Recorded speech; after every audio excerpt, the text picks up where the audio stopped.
এইভাবে ডিম চপ বানিয়ে খেলে সবাই আপনার প্রশংসা করতে বাধ্য। একবার বানিয়ে খেয়ে দেখুন এই রমজানে। হ্যালো এভরিওয়ান, আসসালামু আলাইকুম। আজকের পর্বে আপনাদের সাথে শেয়ার করব স্পেশাল ডিম চপ রেসিপি, ডিম পাকোড়াও বলা যায়।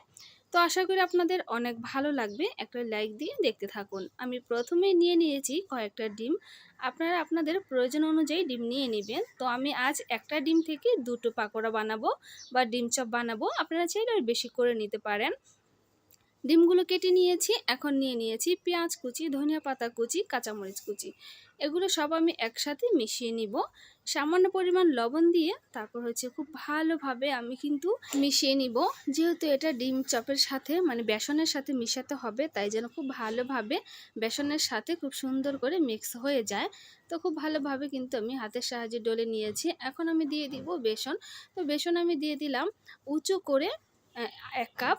এরপর আমি দিয়ে দিব খাবার সোডা দিয়ে দিলাম হাফ চামচ। এখন দিয়ে দিব কালার সুন্দর আসার জন্য জর্দা রং।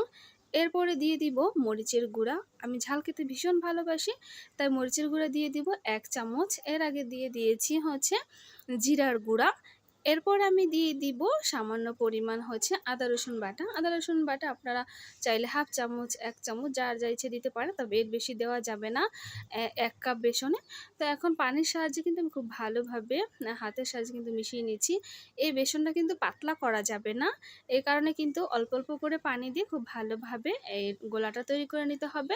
যেহেতু এটা ডিমের পাকোড়া শেপ হবে বা চপ যাই বল না কেন, একটু ঘন থাকতে হবে এই গোলাটা। তো দেখুন আমার গোলাটা রেডি হয়ে গিয়েছে। এখন আমি কেটে রাখা ডিমগুলো এর উপরে বিছিয়ে দিচ্ছি এবং খুব ভালোভাবে বেসন মাখিয়ে তেলের মধ্যে কিন্তু ভেজে নিব।